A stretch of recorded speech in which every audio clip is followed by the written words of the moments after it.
Bapak-bapak yang terkasih, kita masuk ke materi yang ketujuh, iman itu karunia dan keputusan. Di kalangan orang muda sering terdengar pernyataan dan keberatan seperti, coba uraikan bukti-bukti tentang agama Katolik atau agama Kristen sehingga kami tidak dapat bimbang lagi. Ya kan?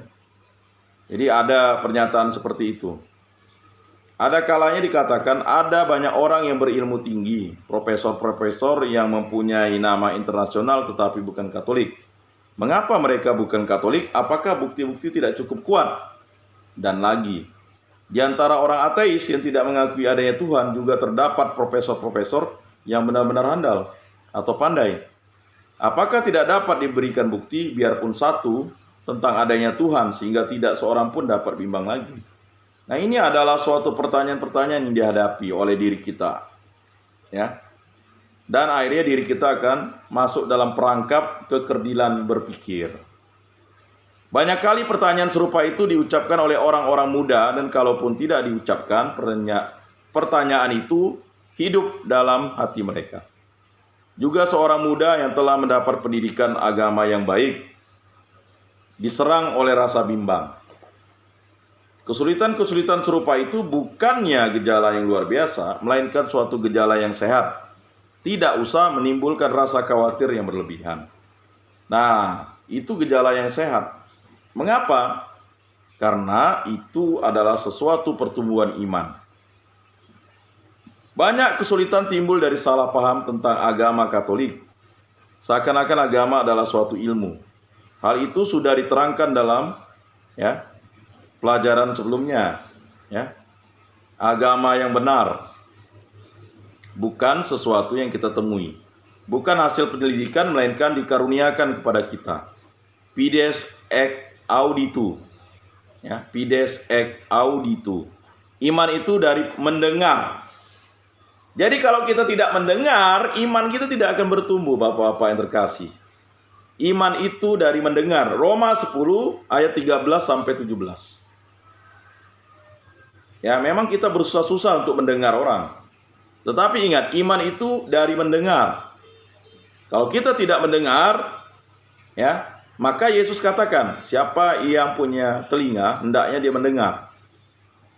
Nah, apakah kita punya telinga enggak?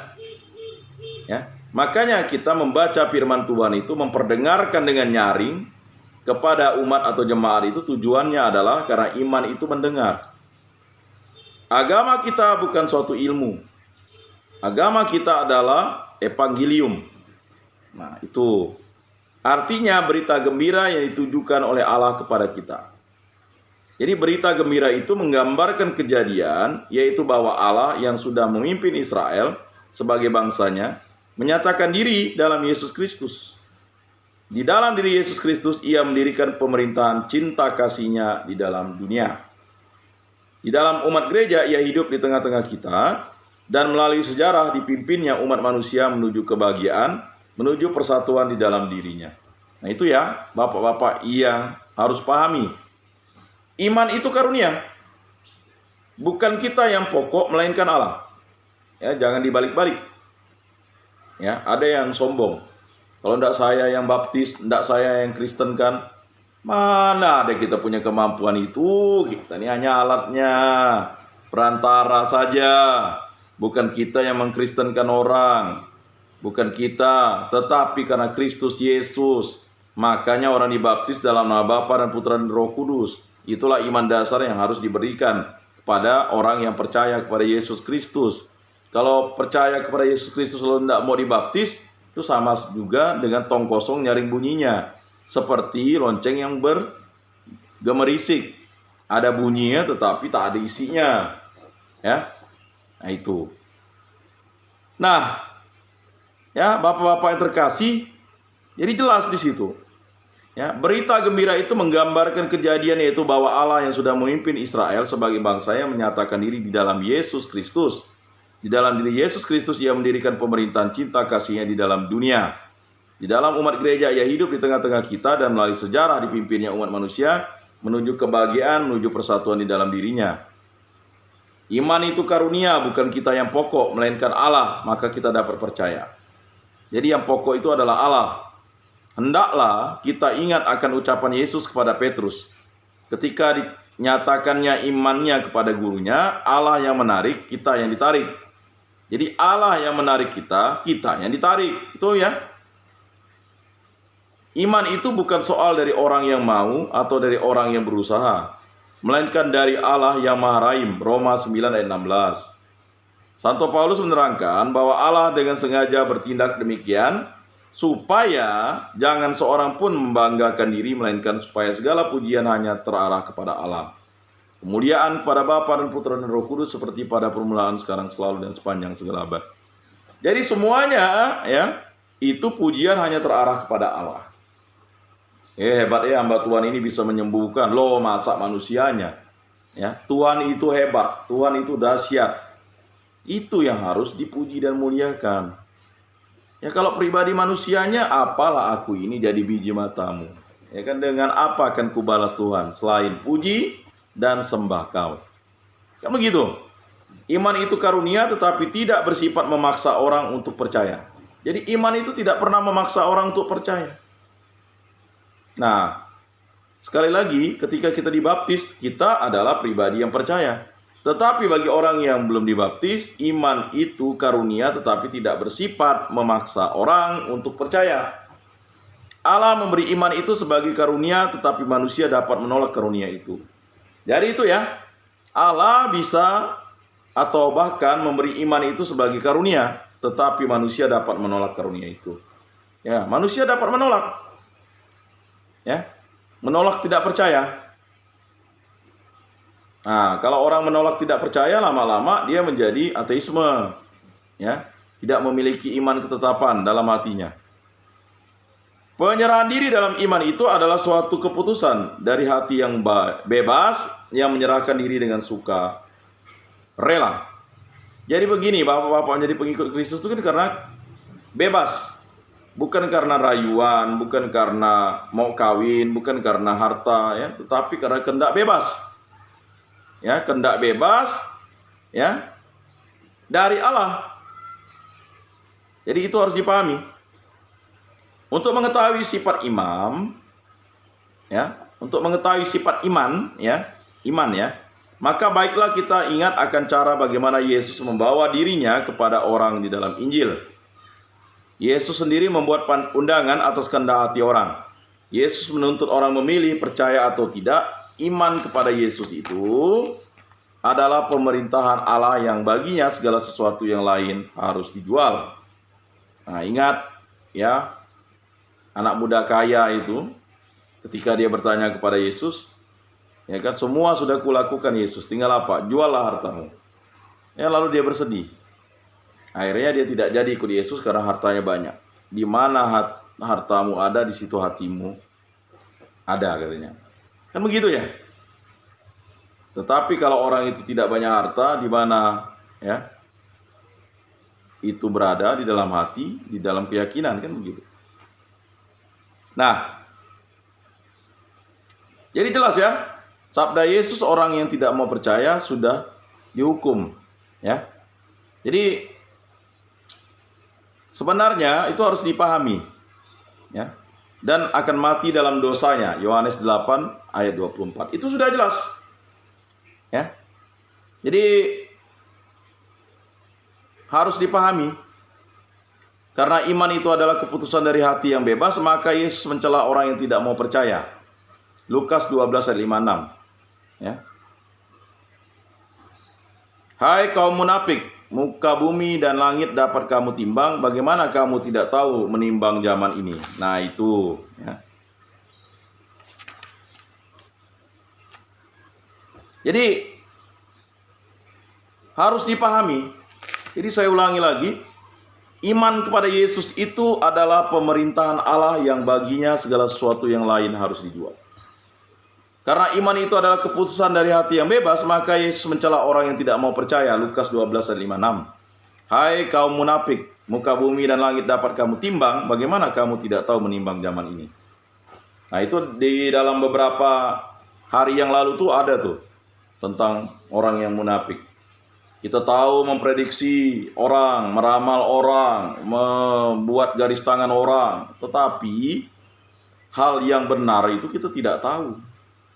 Siapa yang benar? Yesus. Percuma kita bisa memprediksikan cuaca, kita bisa membuat segala sesuatu, tetapi tentang kebenaran kita tidak tahu. Sia-sia sajalah kata Yesus kan. Bahkan itu sudah dijelaskan kata pengkhotbah, semuanya sia-sia.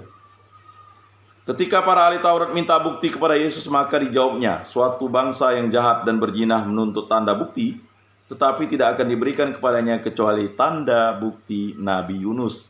Matius 12 ayat 39. Ini sebenarnya mau menyatakan, ya kan? Bangsa yang berdosa saja jahat Niniwe bisa bertobat. Masa bangsa pilihan Allah tidak mau bertobat? Kita tidak mau bertobat.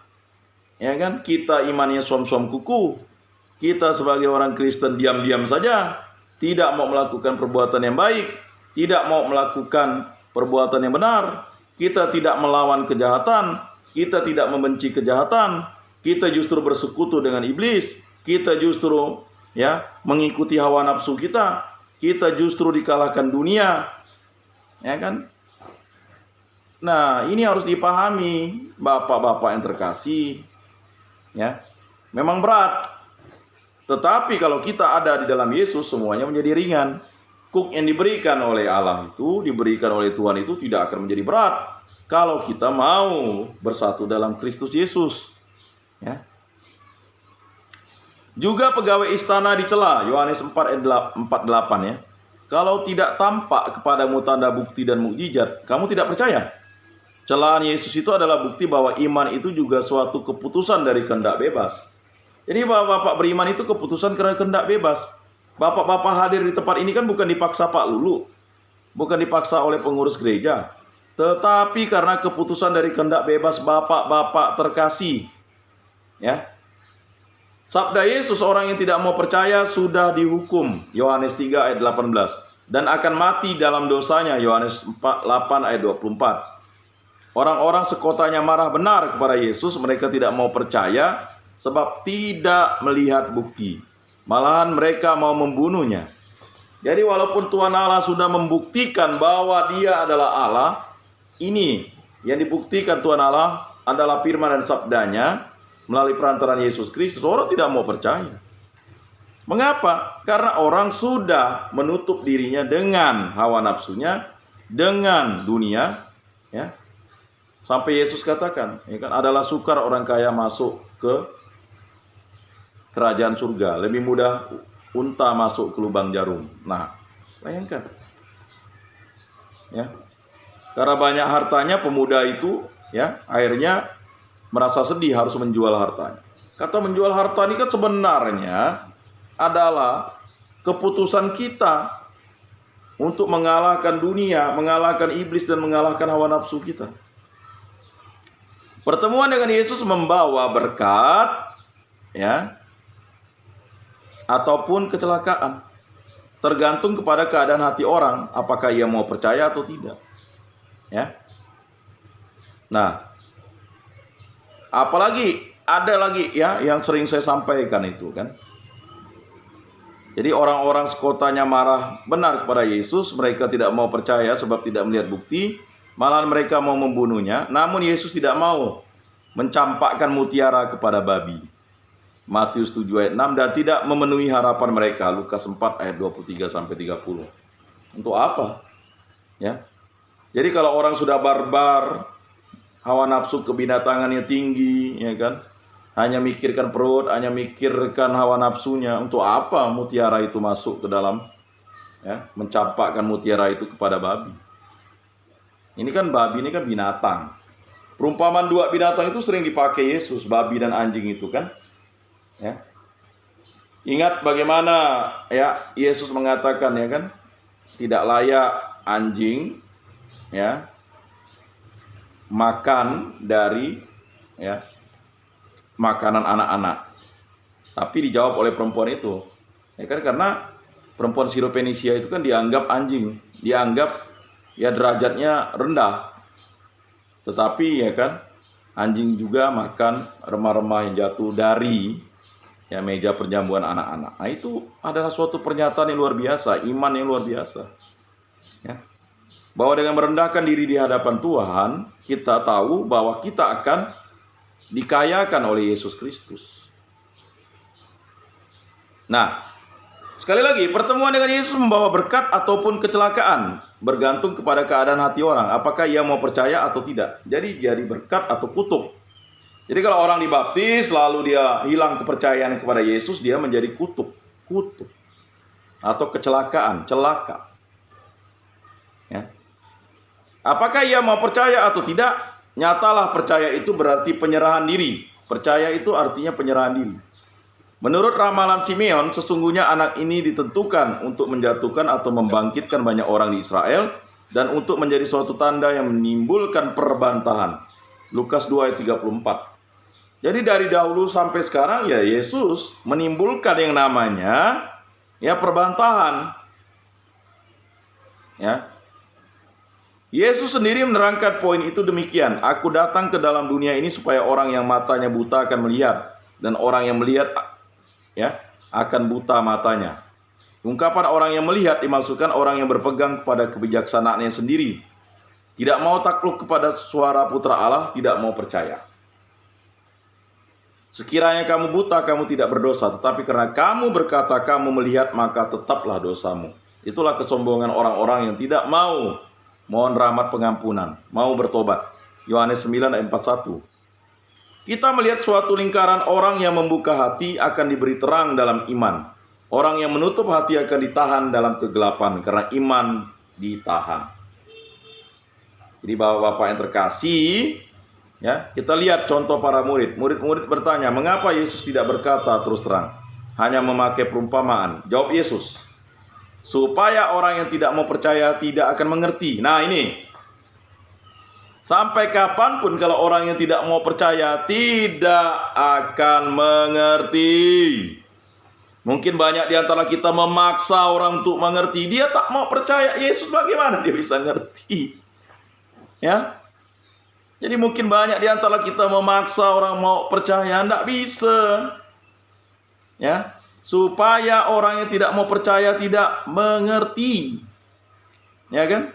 Dan mereka sendiri merupakan sebab mereka dihukum.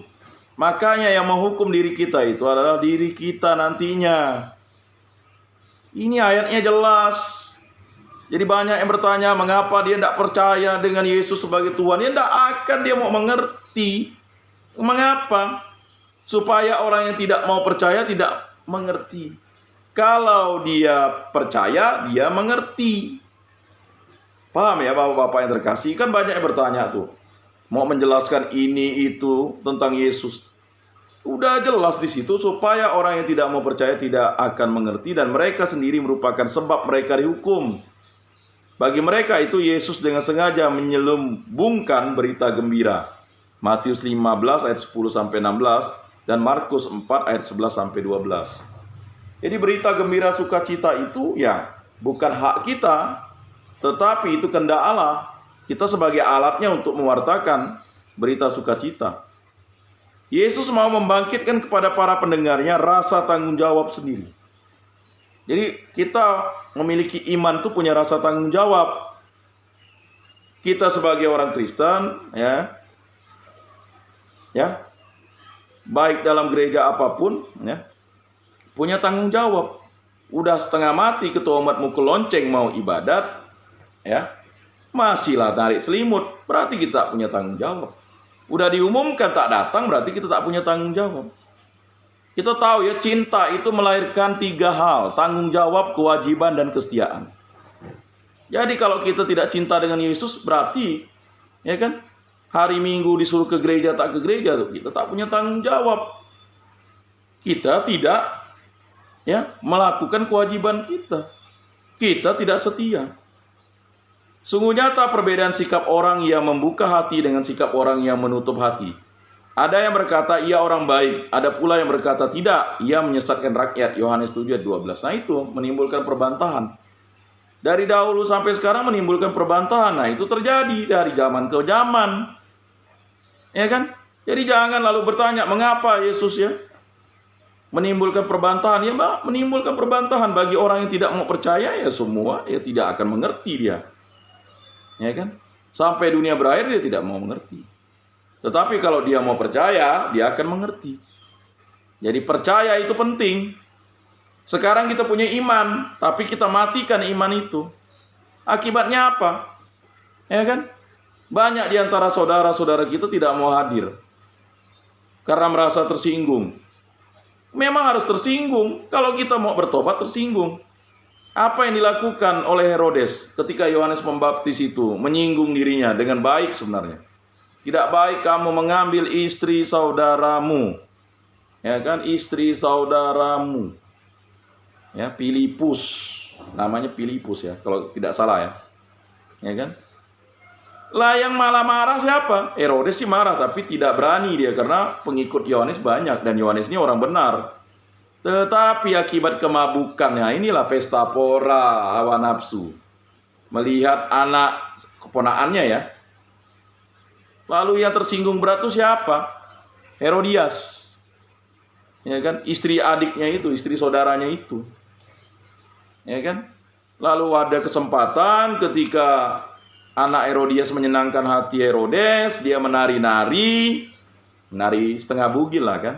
Lalu dia karena mabuk, lalu dia suka, lalu karena hawa nafsunya dia bilang setengah dari kerajaanmu, kerajaanku ini akan kuberikan kepadamu. Tetapi karena si putrinya Herodias ini ya kan masih muda, ABG, enggak paham, ya kan? Enggak pikir panjang, dia nanya mamanya, dipikir mamanya bijaksana. Lalu mamanya bilang, ya kan minta kepala Yohanes Pembaptis dinampan. Lalu disampaikan kepada Herodes. Dan apa akibatnya? Herodes itu sebenarnya, ya kan, wah, tapi karena dia merasa harga dirinya tinggi, ya, jadi dia dikalahkan dunia. Sombong, ya udahlah. Walaupun Yohanes Pembaptis itu orang baik dan benar, ya tetap dipenggal. Apakah puas enggak? Tidak. Menimbulkan malapetaka baik bagi Herodes, dan putrinya kan. Nah ini, oh gampang, itu bisa diatur, itu bisa dikondisikan, itu bisa dibuat begini begitu, tetapi tidak bisa. Karena kita merasa itu tadi, 3 hal itu, hawa nafsu kita itu, dunia, dan tambahlah lagi yang namanya oknum iblis. Ya, selesai sudah jadi sesat, kacau lah itu semua. Dan itu akan menyakiti banyak orang, semua orang. Itu yang terjadi oleh ya kelompok Farisi, para imam dan tua-tua karena iri dengan Yesus, dengki, hawa nafsu, ingin menjadi pemimpin yang harus dihargai, dihormati, karena pamornya kalah banyak dengan orang banyak yang mengikuti Yesus, ya kan, merancang pembunuhan tentang Yesus. Jadi Yesus itu dibunuh karena dirancangkan. Harusnya hukuman mati itu para semuanya. Jelas. Ya kan? Sampai sekarang ya tidak terjadi yang namanya perdamaian.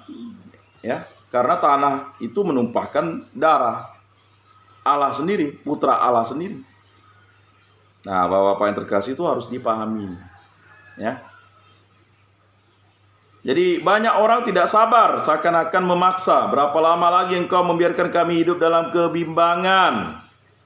Kita sama juga berdoa, berapa lama lagi Tuhan aku menderita, hidup dalam kebimbangan, model seperti ini.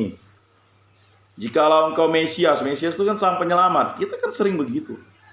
Katakanlah terus terang kepada kami, Yohanes 10 ayat 24. Kalau orang percaya dengan perkataan Yesus, dia percaya bahwa Yesus Mesias. Tapi kalau dia mau minta bukti nyata terus, ya sulit. Ya. Masa kita mau memaksa Tuhan? Ya kan? Ada doa itu.